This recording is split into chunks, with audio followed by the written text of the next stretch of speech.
Om Tvameva Pita Chamata Tvameva Tvameva Bandhuscha Shakha Tvameva Tvameva Vidya Dravinam Tvameva Tvameva Sarvam Mama Deva Deva Om Shanti Shanti Shanti. O Lord, you are my mother, you are my father, you are my friend and philosopher, you are my everything, all in all, O Lord of Lords. Om Shanti Shanti Shanti. Peace, peace, peace. So, we are back to our study of the Narada's way of divine love, and we have finished read verse number 28.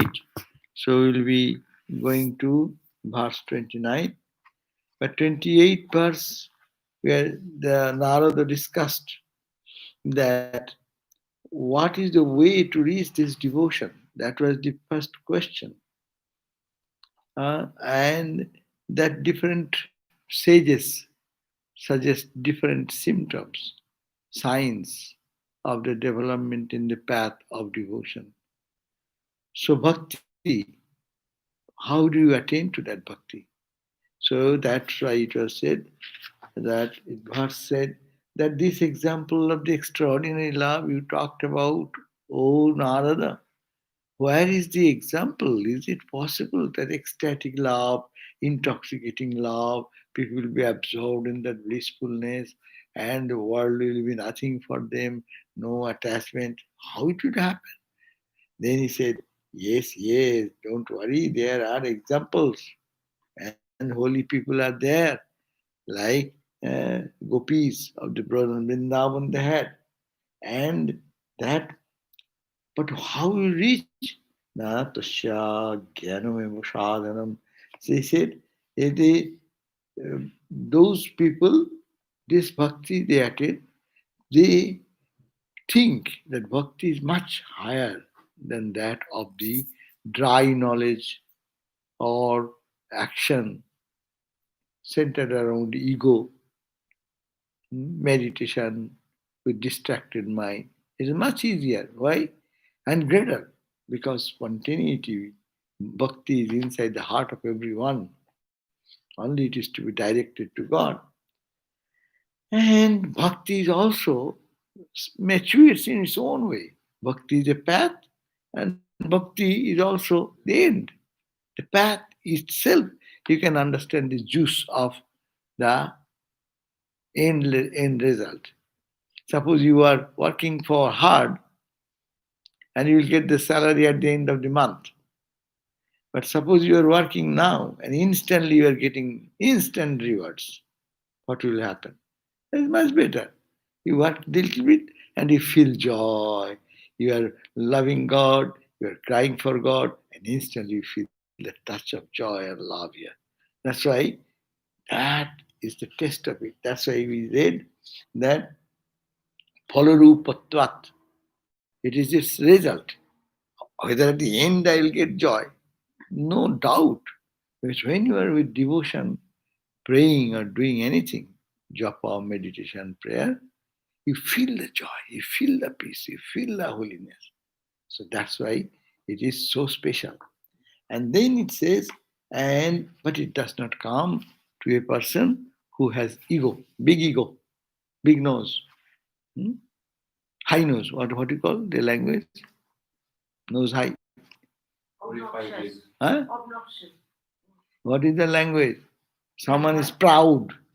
Very People say obnoxious no, person. nose, high nose, or what the language? Obnoxious person. Obnoxious to, that is not the point. People normally terminology is there. He is high nose is So high. when she said 45-degree nose. That means she's like, anyhow, we do not know that language. So I know what you mean. no, but that's a terminology. I don't remember that. So therefore, those egotistic person has no place. Bhakti has no place for egotistic people. Because God doesn't love ego, does not love like ego. And he likes those who are humble. That's why in the whole philosophy of bhakti, he loves the people who surrender to him, not those people, haughty people. And all the Chandi Asuras, they are haughty. I am, who is there? I am everything. Therefore, they are destroyed. But those who take refuge, we read every day Chandi. Those who take refuge in you, they become also the refuge of others. That means God's grace comes very spontaneously. And now some sages, They have their nose in the air. take us nose in the air. That's the terminology. They have the nose in the air. That's it. Now the 29th verse today we'll read that anya astrayatam iti anne. So 28th verse, what I read last time, it says you are to be, you have to know. Some are of the opinion that knowledge is the means to attain bhakti. Unless you have knowledge, you cannot have real bhakti. Like Sankara's bhakti, eh? Like Ramanuja's bhakti. They have some type of knowledge. So without knowledge, you cannot have bhakti. You cannot love someone totally unless you know, analyze, and know he is the highest, he is the greatest. Huh? So if you know he is greatest or she is greatest, then what will happen? Your mind will not move from that part. Because you know the best person. So here we read that some are of the opinion that knowledge is the means to attain bhakti. Jnanam eva sadhanam. Sadhana means practice. You have to practice Vedanta practice to ultimately reach bhakti. Why? They say by Vedanta practice your heart will be pure. As Vedanta people say, bhakti is necessary. By practicing bhakti, your heart becomes pure. Then you are fit for jnana. But the Bhaktist people will say, jnana is the beginning. You analyze, try to select God is the ultimate, convince that, then your bhakti will be right. So, here, now, 28th verse today we are reading that Anya Aswayattamiti, they are harmonizers come. Don't say that Jnana is higher than the Bhakti is higher than Jnana. Huh? One is dependent of another. That means both are needed in the spiritual journey. To be a good bhakta, you should also have analytical mind little, otherwise it will be emotion. And it will be mere emotion if you have no touch of knowledge. That's why people, emotionally, people get in a bhakti school, they sing and dance in the name of God. No. Ramakrishna is to sing and dance. When he is to sing, his mind is to go deeper, deeper into the glory of the Lord and his essential nature and get absorbed, and he used to go to Samadhi. Huh? But before that, he's jumping, dancing with the people, no? But what we do, we dance, jump, even there is a competition. When they are dancing in the Krishna, Krishna, how much from your earth, your feet is high up. But that becomes spontaneous for great souls. They're absorbed in their deep ecstasy. And before going, mind is so much energy is feeling. The whole body is like dancing in that rhythm. So dancing, mere dancing is an expression of emotion. That's why in Vedanta tradition, in our Ramakrishna tradition, because it is a harmonizing tradition, it says, don't show your emotion. In spiritual life, if tears come, okay, do it, check it, so that it becomes deep.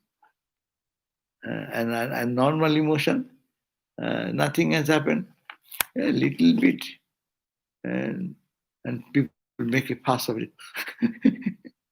More You bring the emotion to, like the children do. And when they want to show a fake cry, what they do? They but real, that's why it is should be, this verse says, the unna anya, one depends on the anya, asrayatam is sheltered. Jnana and bhakti, they are complementary, not they are not what you call the exclusive, or one is higher than the other. And there are saints like that. So others are of the opinion that knowledge and devotion are interdependent. You cannot have true knowledge unless you have true love. And true love, to get that, you should have true knowledge. That means Gyan and Bhakti take the two tools together and make a spiritual journey. And Ramakrishna said, make the four tools together. Jnana, Karma, Yoga, Bhakti. Added two other added. Narada says, it is not Narada, it is some of the sages Narada is quoting, that in the world there are some people who think that they are interdependent. Some say Jnana is very much necessary to have Bhakti. Some say interdependent. So this is what that is explained here. That what is the main Narada quoting the verse? That others, there are others, they are of the opinion that knowledge and devotion, they are interdependent. If you really have love for God, you must have to know God is the ultimate glory. God is the highest. There is no higher object above God. Or as also, then you need not have to understand not only to say God is highest, but if it is highest, how you are not getting absorbed in it. So love God. So two sides will be practiced together. So the explanation has been given in the book of Swami Prabhupada on page 73 at the bottom. It's a verse number 29. This also is very true. Knowledge and devotion are like two wings with which the spiritual aspirant can fly to the spiritual height. Like it is bird to fly in the sky, it needs two wings, no? Similarly, to fly in the spiritual realm, the highest peak, no? So you need the two wings. Only one wing, if you are strong in one wing, another wing does not function. What will happen? And birds cannot fly. They try, they fall down. So spiritual life should not be segmental. So harmonizing idea. If love is not combined with intellect and will means the determinative faculty, analytical mind, and intellect combined with intellect and will, it may turn into blind emotionalism. It's blind emotionalism, and that brings fanaticism. That's why dualistic religions sometimes become fanatic. Say, even in Hinduism, so broad, in the Bhagavad you find they're talking about Krishna. And Krishna has been shown in both ways. So much. But fanatics, one-sided, they become one-sided. They said Krishna is the only way, there is no other. Christ is the only way, otherwise you are doomed. Allah is the only way, you are doomed. Vedanta says, no, that's also okay. This also okay, this also okay. You choose and go forward. So that's why it is said that it may, that blind emotionalism versus true genuine love for God. So, and if intellect is not assisted by love, suppose you have intellect, they're dry people, day and night talking. Pandits, that's the best example. You go to the university, you go to the scholars, the entire, someone gives a scholarly talk, means what? Your head will reel. Your head will wow, wow, wow, because talking so high, it is going over the head. So dry, it becomes dry intellectualism. Hmm? And that does not bring anything but your intellectual satisfaction. It does not touch here, the heart. You should feel it here. Yeah? So that's why I said that if intellect is not a two things, if love is not combined with intellect and will, your intelligent, uh, analytical, what you call faculty is not combined with your loving aspect of heart, it will turn into blind emotionalism because emotion is the primary thing. Knowledge has no place there. Hmm? If some fanatics, how they did, they are lovers of God. Crusade happened. Why? They love Christ. They are not bad people in the society. Those are Islam people. They love Allah. But anytime emotionalism is not guided by reason, if normal reason comes, okay, but they don't believe in my religion, therefore you go and you do kill them, torture them, butcher them. That's nothing. You'll go to heaven because you're doing God's work. Bring reason how it matches. If you want to be godlike, God is butcher, God is killer, God is lover, God is my beloved, God is my mom, God is my dad. Like our day-to-day life, normal living is more than that.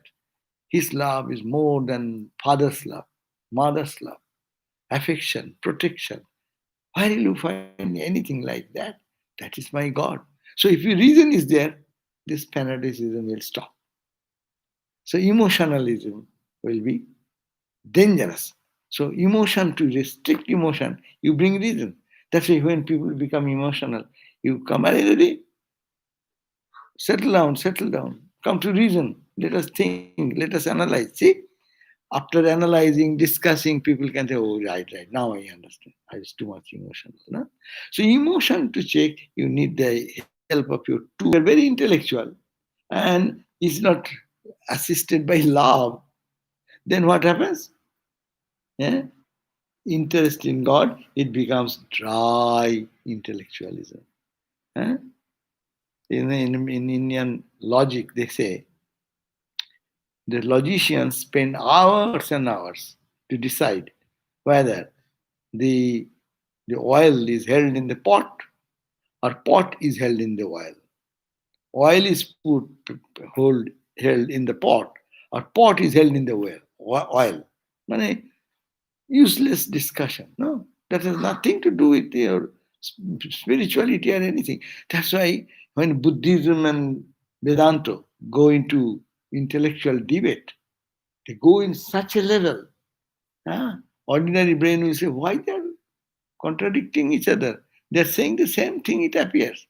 But there's a fine fallacy between them. And that becomes a big argument.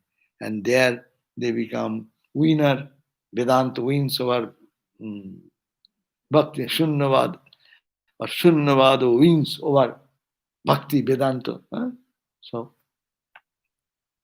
it's intellectual.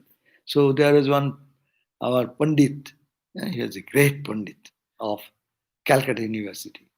He used to come to teach our monks, us, to Upanishads and things. And he is the top in India about the subject of Vedanta, Chanchu, Vedanta, Bagis. So many certificates he has got. So he used to he used to teach. The once he has said, I will not be able to come this week and that week because I looked. Well, everyone asked, oh, why, sir? Where are you going? He said, I'm being invited into to speak in the Benares. There is a Pandit conference, and in that conference, I have to speak on Sankhya philosophy and Sankhya Sankhyan philosophy to establish Sankhya philosophy. Then everyone said, whole life you are Vedanta, and now you'll go in to support Sankhya against Vedanta? Well, this is the intellectual thing. And actually he went and he gave such strong argument from Sankhya philosophy.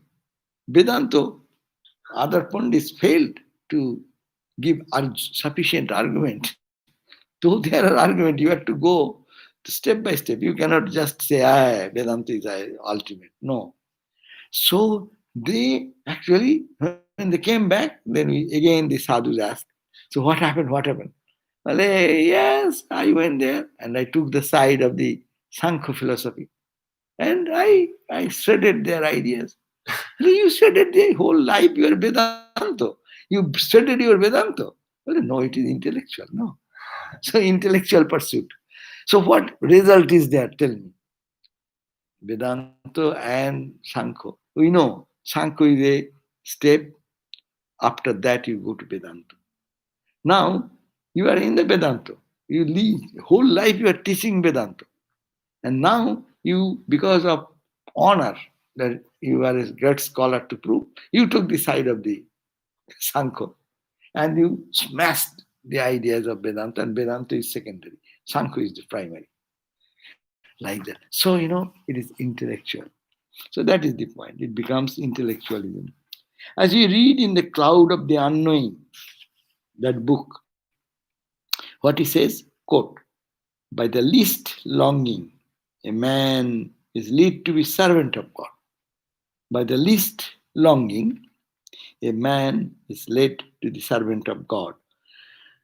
Not by faultless deduction or dialectics, but by the mysterious logic of the heart. That means blending the heart. Mysterious, there is a logic of your heart. How many intellectual people talks about that God is not there? You are thinking of God, your heart will say, whatever they are saying, but I know there is something. I have not experienced ultimate, but I know there is somebody who responds to my prayers in difficulties, comes in a subtle way. I don't see him, I don't feel him, but it works. Ramakrishna said, sincere prayers, if you have sincere prayer, God will respond and you will feel that. Here is the point. The cloud of the unknowing, there the sadhaka, he writes, by the least longing, a man is led to be the servant of God. You have a least longing for God, then you can easily be a servant of God. Because not by faultless deduction. You don't sit and analyze and logical conclusion. No, not that. Of the dialects, but by mysterious logic of your heart. You do not know where is that. The loving heart is there. That gives you the clarity about the presence of God. Both intellect and devotion must go hand in hand. That is the point. Jnana and bhakti. That's why Thakur said what? Jnana Mishra Bhakti. What is the way Ramakrishna said in the Gospel? Jnana Mishra Bhakti. Bhakti mixed with Jnana. Swami Vivekananda says about this. What? He gave a good example. I want to cook a meal. How will you cook? I shall give you dry, hard reason. Reason is the Jnana. So I'll give you some dry things. Now, softened in the sweetest syrup of love, you put it into the syrup of love. And then you put into the frying pan, cooked in the kitchen of yoga, made spicy. You can cook good meal, you have to make little spice, this, that. And when you give spice, it makes noise. Make spicy with intense karma and cooked in the kitchen of yoga. That's a good meal. So that even a baby can easily digest it. Baby can digest it. Such a good meal comes out. Only you give some dry, eatable item. But suppose someone gives dry eatable item soaked in some syrup, and that syrup is put into the cooking vessel, and then you stir it, fry it, and then continuously let it cook, cook, cook, cook, then it becomes easily digestible food. So this is required. Someone gives you dry rice. Okay, eat. The raw rice. Eat.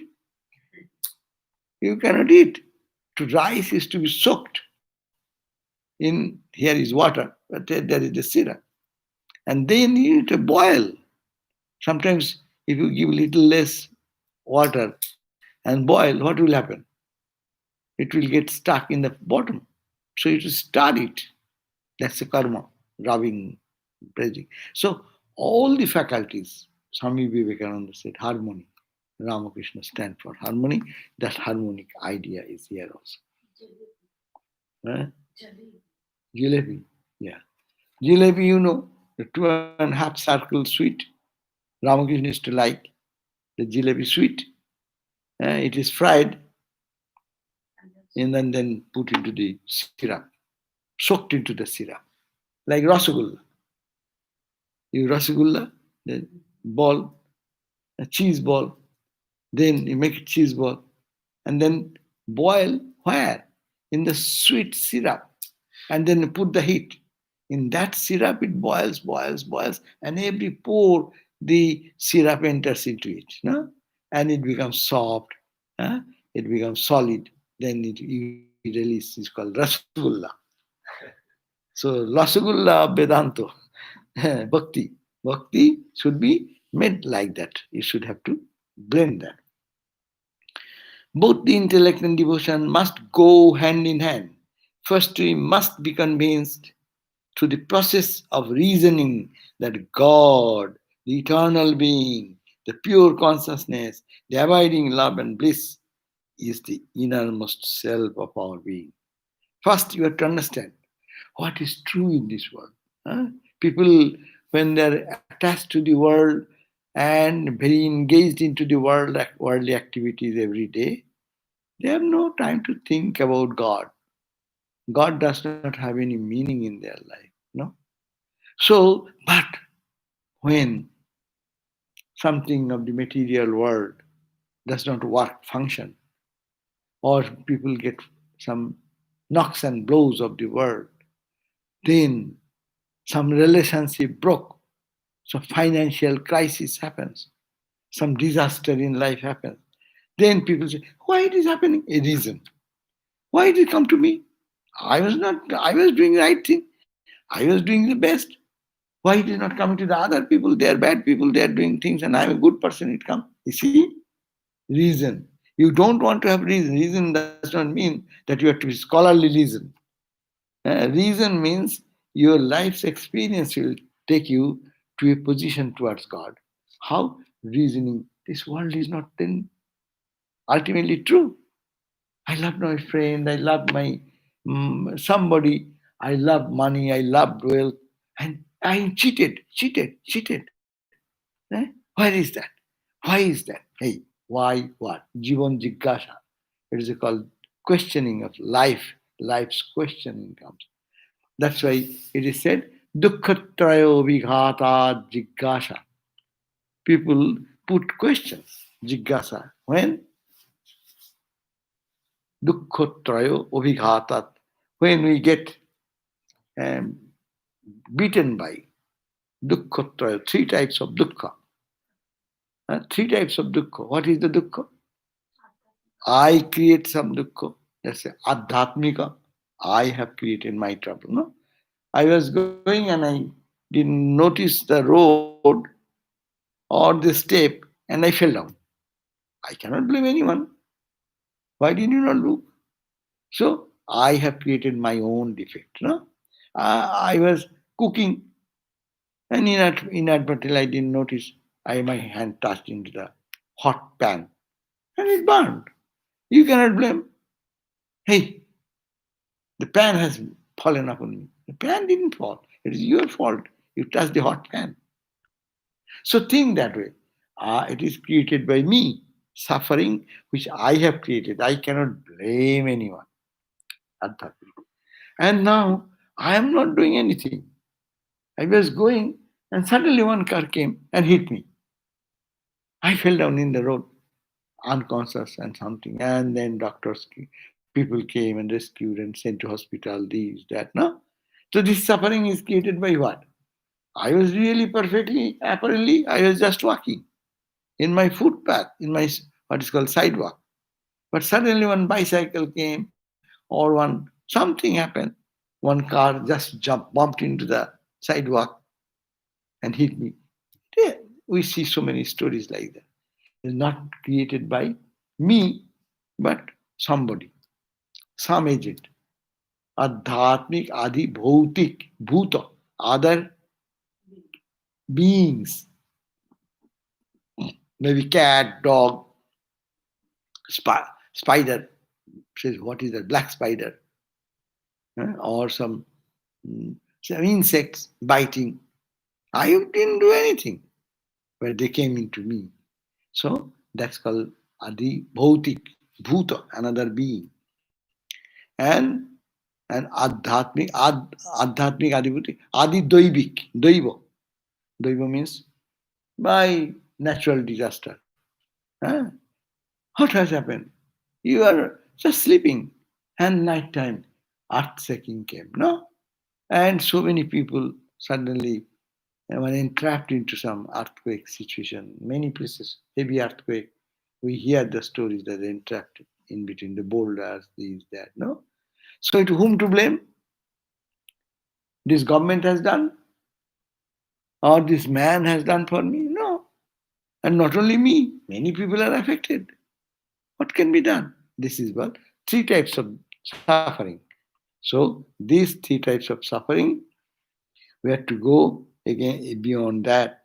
That means we must first convince through the process of reasoning that God, the eternal being, is the eternal being, pure consciousness, the abiding love and bliss, is the innermost self of our all being. And other dukkha, dukkha, dukkha. Wherever you go, it is dukkha, suffering, suffering, suffering. Buddha said, all suffering. Except there is also another, except in the love for God. World is full of suffering.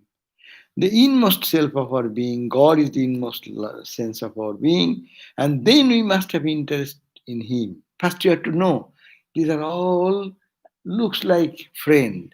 They are looks like our. It will give me joy, but I went there and find it turns into bitterness. Everything, whatever in material world you see, it is glittering. Go close and touch it, then you'll find that it comes out its own disastrous nature of giving me dukkha, giving me suffering. Hmm? And uh, and love for him in order to unfold the pure knowledge and supreme knowledge. So then our eye opens, and then you become an analytical person, and then you see nothing, nothing. I will not go to the world in search of joy, because world cannot give. It is full of dukkha, full of suffering. It is suffering. Anything you look at that, you like candies. Candies are good, good, good. Eat, eat, eat. Then what happens? You see, candy is eating you. You don't eat the candy. Then candy is, you are being trapped in candy, and then your health is disturbed. Your cholesterol is going high. Your sugar level is going high. Then doctor say, hey, what is the result? What are you doing? Then you say, oh, it is not good. So then you try to find in another thing.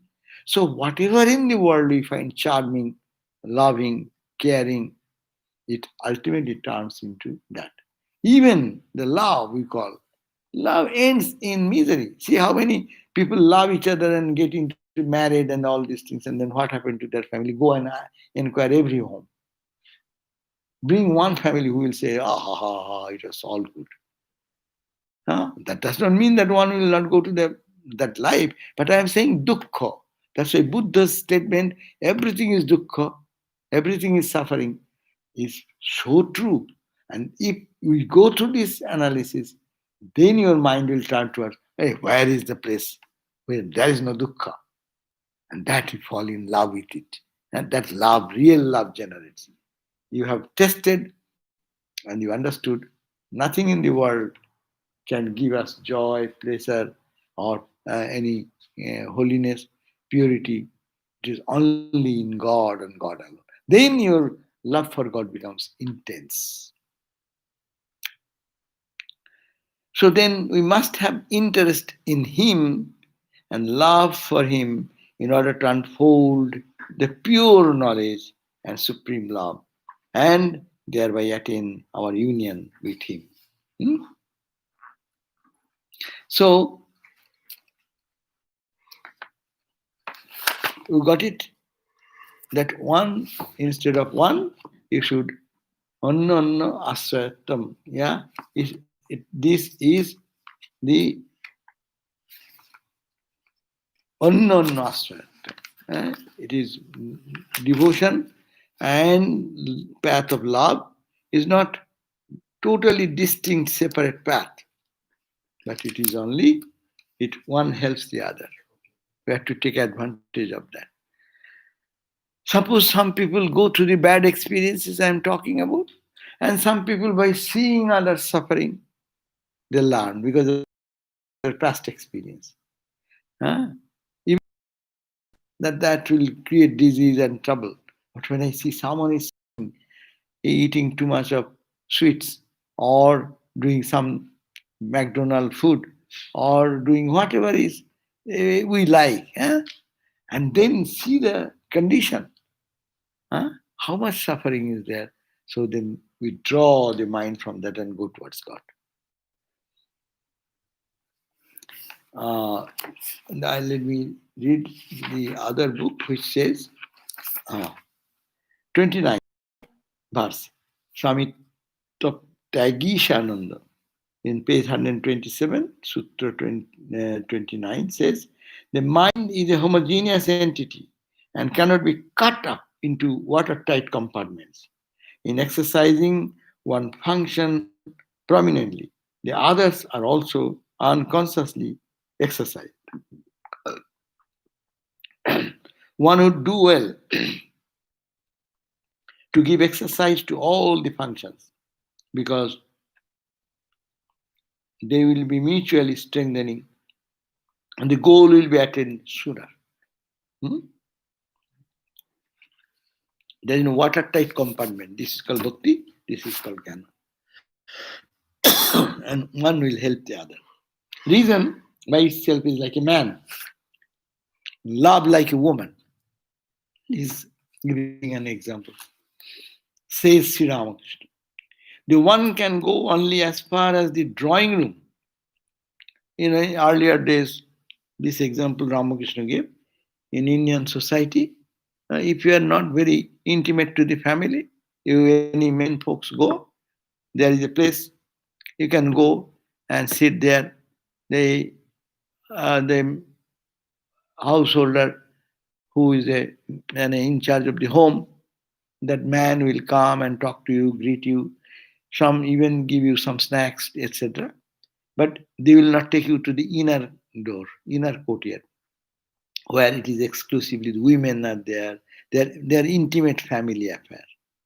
So Ramakrishna said, a jnana, knowledge, is like this side, you cannot go on the other side. But bhakti is such that you can go into the inner courtyard, inner chambers of the residence. Inner chambers of residence, who can go? Those who are the family members. We go to anyone's home, we don't go to his or her bedroom. We go to the living room, sit there, and people entertain there itself, no? Unless you are very intimate, you don't go to the bedroom. So this is the position.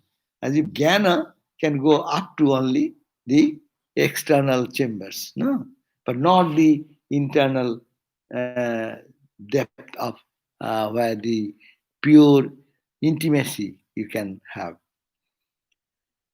Ricebrook says, where intellect must stay without love and will may enter in. Where intellect must stay without, that means intellect is outside. Language is old language. Love and will may enter in. Huh? Up to intellect, you can stay up to this. You cannot go. With love, you can feel. You see, intellect is here.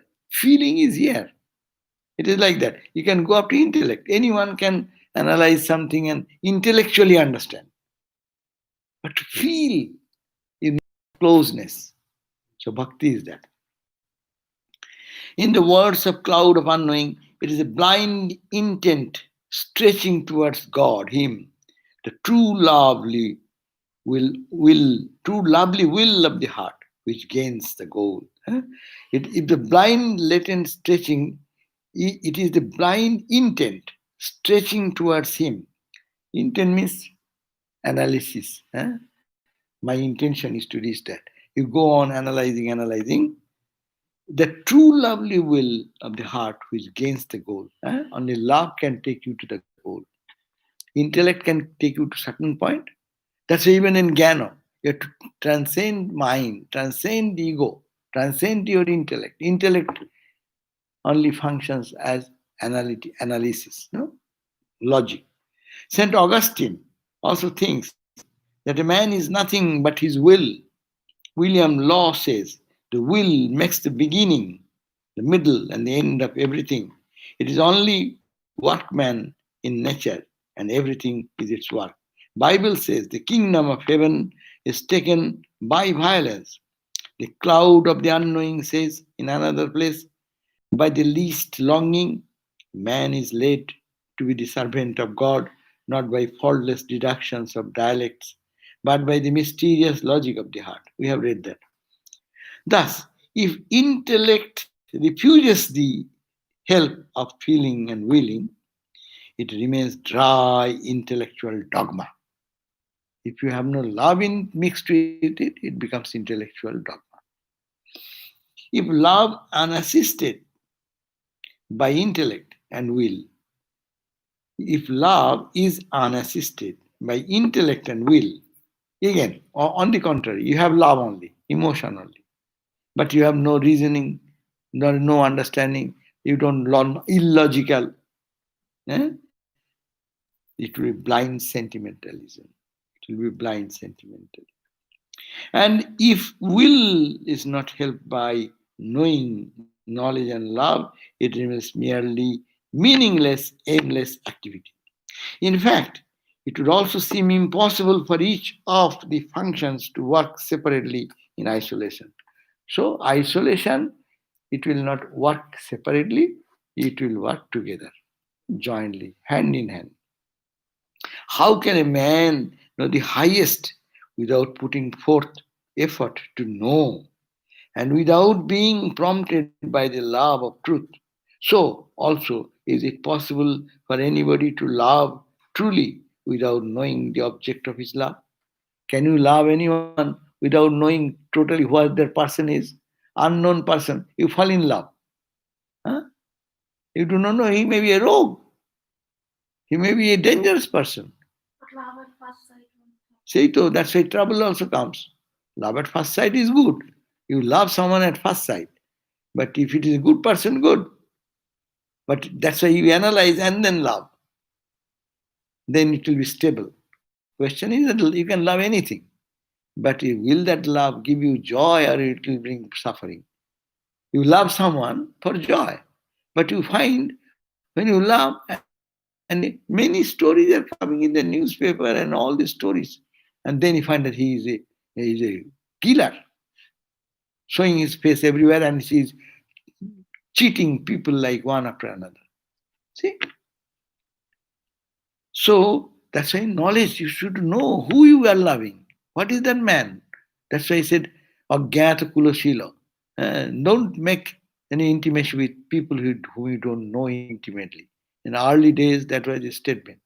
In that you want to make friendship with someone, before being very intimate, try to know who is that person, how his family background, is a dignified family, or he himself is born in a which environment, What is his intention?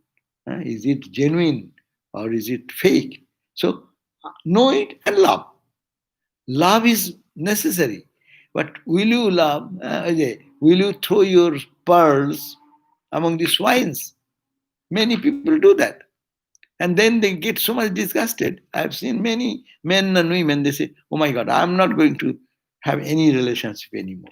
Hey, you went to relationship for joy. And what happened? I'm so cheated. Huh? How can it be? I'm not going to have that shock anymore. See? That's the blind faith or blind love at first sight. But inside, you do not know what is that. Therefore you love, but make sure that it is genuine. So that's why love God also, making genuine understanding about it. That means Vedanta. Genuine understanding of God means God is absolute, God is everywhere, God is Satchidananda. Huh? Knowing this, you love any aspect of God. Go. You will reach the same goal. So, also, is it possible for anybody to love truly without knowing the object of his love and without exerting himself to serve his beloved? It is not also possible to exert oneself for somebody without knowing and loving him. Thus, all powers of the mind also cooperate with one another. Similarly, in the inner world, your mind also will cooperate. Knowledge part, devotion part. We have in our mind only, no? Your mind becomes analytical, you call, is a reasonable man of reason, and mind becomes emotional. So this is so look at the inner chamber of your heart and understand that. Okay? Any question come? No. So now let us go to the verse number then 30. What 30 says? Verse number 30 says, Sayang Phalarupata iti Brahma Kumaraha. Or Brahma Kumaraha. Two types of reading is there. Alternate reading. Sayang Phalarupata iti Brahma Kumara. Brahma Kumar. What the Brahma Kumar? Brahma Kumar means Brahma's mind-born children. Who are the mind-born children? Four eternally free children Brahma created out of his mind. They are not generated from the normal birth. So Brahma willed, the holy person Brahma wanted to create. In his mind, he thought, let there be these four children of me. What are they? Shuka, Sanandana, Sanaka, Sanatana. These are the four. They are born from the birth because he has come of the holy thought in the mind of the creator God, Brahma. Understand? Brahma, not Brahma. But is it like that or like a spiritual son, like Tahan Maharaj Shyama? Same, this born out of that. That is the thing. It is born out of his mind. I do not know when the world was not there how God will create someone's son, takes a mind born. You cannot say that for Swami Brahmananda. Brahmananda is born in family of ghost family in Sikra. Krishna was born out of passion. But where it is coming? That is coming later on. That Sanatana is different. For Rishi Kumaras. So anyhow, those things, I do not know all these stories, but what they are saying, they are born, our subject is, they are born absolutely pure, absolutely pure. They have no attachment, they have no desire, they have no craving for anything. And world is now getting created. Huh? Then that what they say, and Narada. That means the sage Narada, whose book we are reading, and also the four Brahma Kumaras, Sanandan, etc., Sanat Kumar, etc. For them, bhakti is sayang, means by its own phalarupa. It is its own phalarupa. It is its own fruit. You love, your bhakti practice is bhakti. Eh? You practice devotion mentally, emotionally. offering God everything, and you feel the bhakti here, love. Bhakti itself is bhakti. Practice itself leading to the bhakti. So that's the meaning here, bhakti phalarup. But it says, uh, Narada says that spiritual realization is its own fruit. Huh? Its own fruit. You practice bhakti, you become bhakta. Bhakti is bhakta. Supreme love is identical with spiritual realization, which is its own result. Supreme love is its identical with same thing. Supreme knowledge, para-bhakti, and para-jnana, they are all same. And Ramakrishna, when he is going by singing, dancing into samadhi, or sometimes he is talking with Mahima Charan and others, talking about Atman, Brahman, and going into samadhi. So in that state, both ways you can reach. But when you reach there, it is the same place. Destination is the same. The paths are too different. So supreme love is equal, identical with spiritual realization, which is its own fruit. Narada thereby indicates that the unfoldment of divinity, which is within, is not the effect of any other cause. That which is the effect of any other cause is bound to be something finite. Anything born of the limited will be limited. Anything born of limited cannot be unlimited. So, cause and effect relationship. Spiritual realization is something eternal and infinite. Spiritual realization you are not to bring from somewhere, it is here, only hidden, covered. That's why he says, Vedanta says, you are Atman, you are Brahman, you are that pure, you are that stainless. No? And Bhakti says, no, God is my all. God sits in my heart. You're talking about the same God. God is a language and I is another language. Here, I does not mean this body, mind, I, and God means the supreme Lord of the universe. One may ask, what need is there of the spiritual disciplines? So, really, that's the question. What is need that we should practice spiritual disciplines of meditation, prayer, japa, and why? What need of the Vedas or the Bible or spiritual teachings? They also are within relativity and bound by the law of causality. In short, they are all within what the Vedantists call Maya. Huh? So people will say, what is the knowing? Anything we know through mind, body, and this is the whole world. You are thinking something. Thinking is also your intellect. So it is not Brahman, it is Maya. It is the play of Maya. Body, mind, emotion, all are Maya. Someone may put this question. So the answer is coming. We must remember that there are two aspects of Maya. True. One is the Vidya Maya, one is Avidya Maya. One is that Maya which takes us downgrade to the attachment and association with the world and creating trouble and confusion in our life. Another that takes us out of the Maya and leads us to realization. So both are Maya. One is Avidya, another is Vidya or knowledge. Vidya is that which ultimately leads us beyond Maya. And Avidya is that which binds us more firmly to Maya and greater ignorance, Maya and deeper ignorance. So, we sing song about Mother Kali or Mother Durga, no?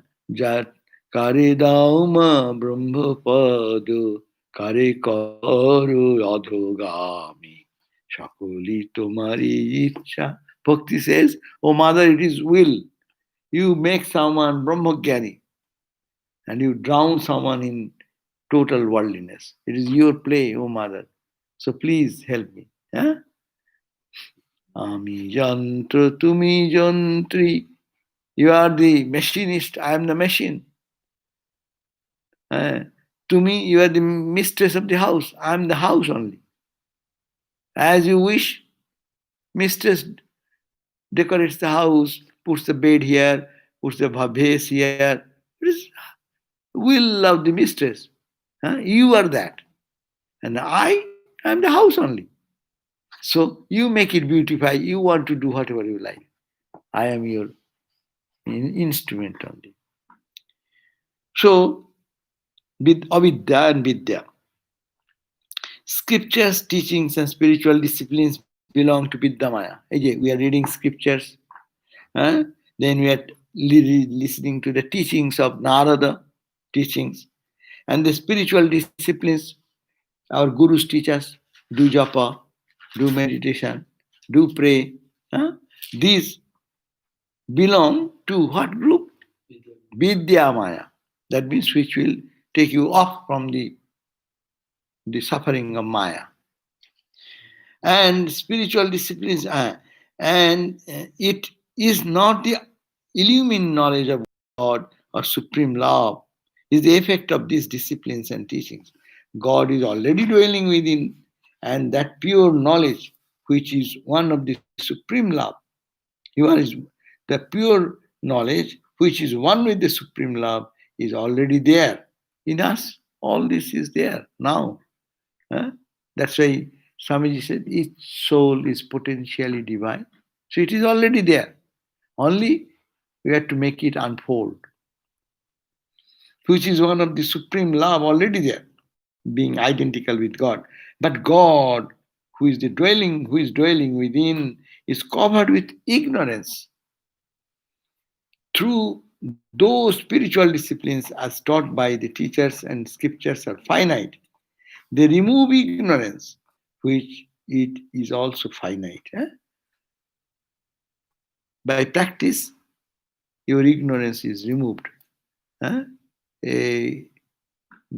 So your practice is removing, not bringing knowledge, but it is removing finite thing. Finite covering, finite thing has covered the light. See, this chandelier is covered with something, something a little thin, some cloth or something. To see the light, you do not do anything. You just remove that thin layer. So our spiritual practice is like that. Morning meditation, reading books, etc., is removing the finite thing. Finite knowledge, finite thing, remove. And truth, eternal truth, is here, will remain only manifest or unmanifest. As the ignorance is removed, the divinity within us become unfolded. Sri Ramakrishna used to give the illustration of a thorn stuck in one's flesh. One uses another thorn to take it out and then throws both away. So in our life, we have to read scripture, we have to chant mantras. All these things have to be done. Why? It is like taking another thorn to pull out the avidya maya.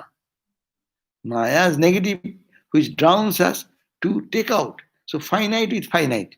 And then when your thorn is come out of your body, then what you go? You throw out both of them. Which helped you and which was drowning you the deeper depth of ignorance. Both things you throw away. You don't have to preserve anything. Normally people don't do that. So then you become healthy person. That pain is gone.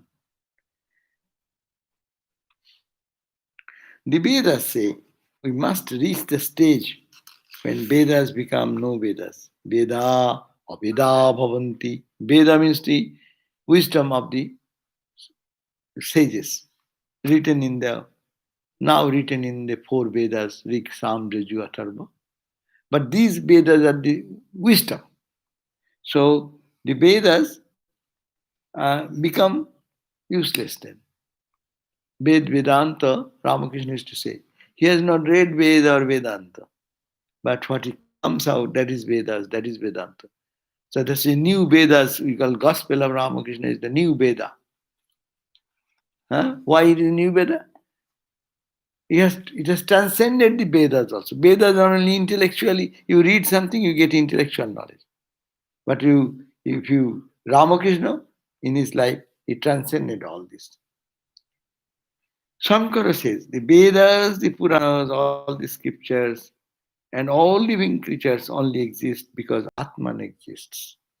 How then can any of them reveal the Atman, which is the revealer of everything? So, who can reveal that which reveals everything?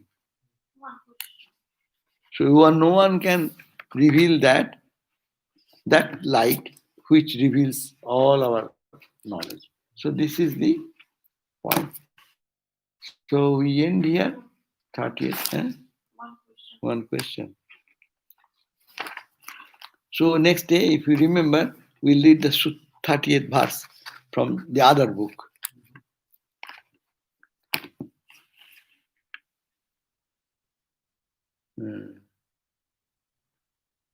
Many a times in my day, I can feel things happen due to sheer grace of the Mother. However, sometimes my mind forgets about it and worries about the future. How to overcome this? That's the same thing. We have to practice, practice, practice. Yes, everyone's life. It happens that we sometimes feel that anything happening is by the grace of God, good or bad, whatever. Sometimes we cannot feel anything and we get drowned into that fear and worries, anxieties. In life, it happens. Sometimes your mind cooperating, okay, but it is happening by Mother's grace. Let it be so. I am not affected by it. But in other times, it happens really in life that I don't want, but it is happening, and I have no trust, I have no faith, so I am lost as it were. So what to do? Or mother say, "Oh, Ma, please help me. I am forgetting you. That's why I am becoming nervous. I know if you are nervous. I know if you are there to protect me, what shall I fear about? Anything bad comes, let it come so." So surrender, surrender. That surrender attitude is a great ideal in spiritual life. So we should not be worried about that because it does not come to us immediately. So that's the process. Again I forget, again I remember, again I forget, again I remember. And time will come, we will not be able to have to worry about anything. So main thing to practice and pray. Yeah? I'm forgetting you, Lord. Please help me to remember that you are here with me. You are holding my hand. Nothing will happen. Whatever happens, nothing will happen means whatever happens is your will. If you, Mother of the universe, hold my hand and things happen, what shall I do? That story of the frog. The frog said, "Oh Rama, I cry and take refuge in and say, oh Rama, please help me. But when I know the Rama's arrow has killed me, so to whom shall I cry? See, if I know, oh Mother, you are my destiny, and you are giving me this trouble, okay, let thy will be done. What can I say? So surrender, surrender, surrender, pray, pray, pray, pray. So we end here. Uh, so stay well, and then we'll meet. Today was one announcement. Today was our Mother Kali immersion. We finished it. We went only the few monastics and residents only. 16, 17 people went there. 15, exactly 15 people. So we went and it was very, not much ceremonial, but it was joyful.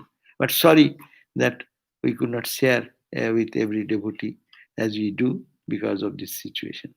So thank you all, and we'll meet again at 7:30 in our Nectar of Supreme Knowledge class. Starts at 7:30 today. Thank you. Om Shanti Shanti Shanti Hari Om Tat Sat Sri Ram Krishna Arpanamastu.